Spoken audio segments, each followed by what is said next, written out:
Hello, hello. I'm Isabel, if you didn't know, which I assume you wouldn't if you're new here, so welcome if you are. Wow, that was kind of a weird way to start a video. Anyway, today we're going to be doing some figure painting with watercolors. I had this little doodle where I was working out the composition for a piece that I'm painting of my friend as a Renaissance angel. Yeah. I'm not filming that process, but if you want to see it, go follow the old Instagrams. Anyway, I only took up a corner of the page with that little sketch. So I was like, why not just do some good old anatomy practice? And because that little composition thing is so bright pink, because I did it with markers and all my markers are neon, I decided to just try out my pink watercolors and see which one would work best. Going with off of that little sketchy thing there. And I ended up actually going with the first one that I tried, which is this beautiful hot pink color. Unfortunately, it dried a lot more purple than it went down, which was kind of frustrating. I don't usually work with this color just straight up, so I didn't realize that it had that color shifting.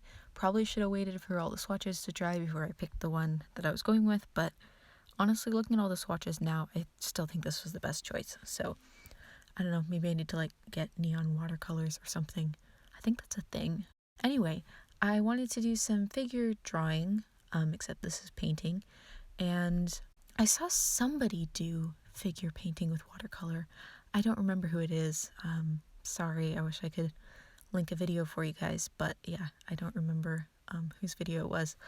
Anyway, I saw somebody do it and I was like, hey, that's a cool idea, because, painting with a brush means that not only can you not erase things, which you shouldn't do in figure drawing. If you're doing quick sketchbook studies like this, you really shouldn't erase, not to gatekeep or anything, but, you'll learn better if you don't erase, is what I'm trying to say.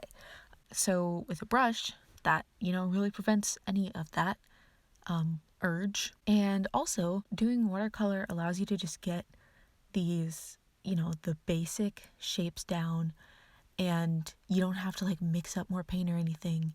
You just make a big puddle of hot pink and go from there. Yeah, I thought this was a really helpful exercise with just seeing the general shapes of these bodies.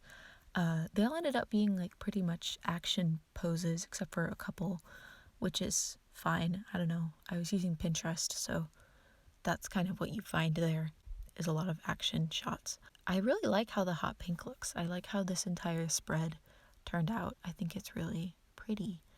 And I want to do more because I feel like this page didn't turn out quite as well as I wanted to, or I think I could have done better, I guess is what I'm saying.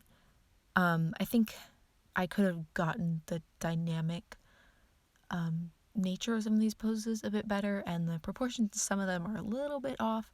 It's not too bad, but they're noticeably different from the references that I was using, and I also spent a little more time than I wanted to on each one, so I think I'd like to do that.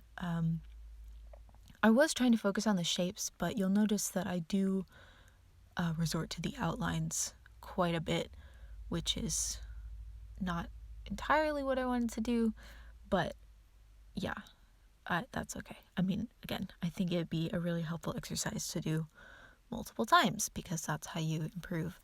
I actually have a book of I don't know what it's called. It's not an anatomy book necessarily. It's not pictures. It's just a bunch of drawings, detailed drawings of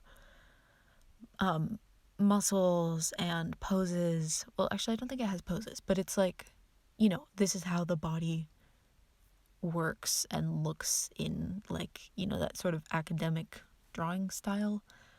I'm not an art major person, but so I don't really know what the exact terminology there is, but I think it'd be fun to maybe try that out and try just kind of copying those pictures and seeing what they do.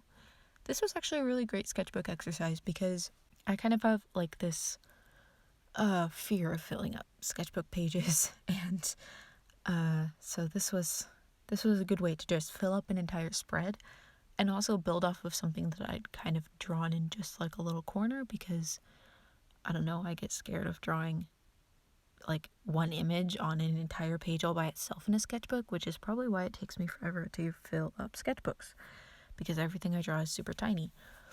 I'm not really like a sketchbook person, I guess, if that makes sense. Like, I do enjoy sketchbooking, but I don't make a ton of finished pieces in sketchbooks, and I don't spend a lot of time putting detail into sketchbooks. I like to work out the ideas while I'm painting, which sometimes means with watercolor that things get very messy and don't turn out the way I want them to. So maybe I should be using my sketchbook a little bit more.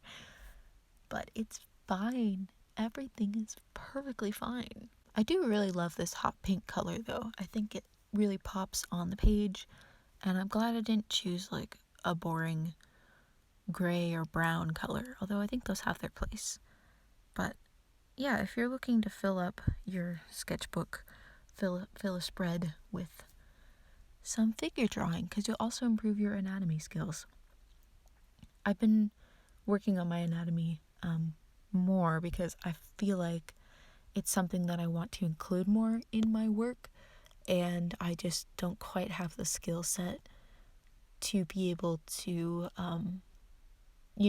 make up parts of it like I can do with portraits. Like, I can pretty much sketch a face and have it be reasonably accurate. It might not be the most interesting face to look at, but it at least looks decently like a face. But when I try to draw anatomy without having any sort of reference, it just doesn't work very well. So yeah, I think this figure drawing was a good skill to practice for a bit. And also I love the dynamic nature of dancers, being a dancer myself.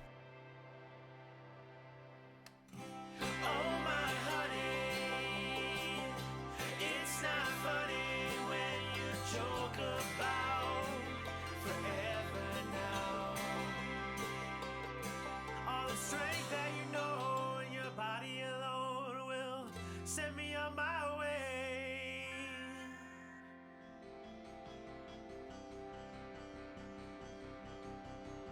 The freckles on your face are flowers in a vase. Every time I look at you, the freckles on your face are flowers in a vase. Every time I look at you, the freckles on your face are flowers in a vase. Every time I look at you. I think my favorite references to paint were the ones that had a lot of muscle. So like the one that is in the top right corner, top right, that one I really loved because there was so much there were so many shapes in the back that I could play with, which was fun. Backs are kind of difficult to paint, so I'm glad I got to do that. Alright, well, this was a bit of a shorter video this week, but thank you for hanging out with me regardless. I really enjoy getting to talk to you guys relatively every week. I just finished all my end of year testing stuff, so hopefully I'll be able to be a bit more consistent over the summer. Sorry about that kind of wonky upload schedule the past month or so, but yeah, hopefully things will be a bit back to normal. I have some fun things planned, so subscribe if I'm at all interesting to you. I don't know. Yeah, I mean, this wasn't the most complicated video, but I enjoyed sharing this with you guys. So let me know what you think in the little comment section. I always enjoy talking to you guys. So yeah, have a wonderful afternoon, morning, or evening wherever you are, and I will talk to you next week. All right, bye-bye.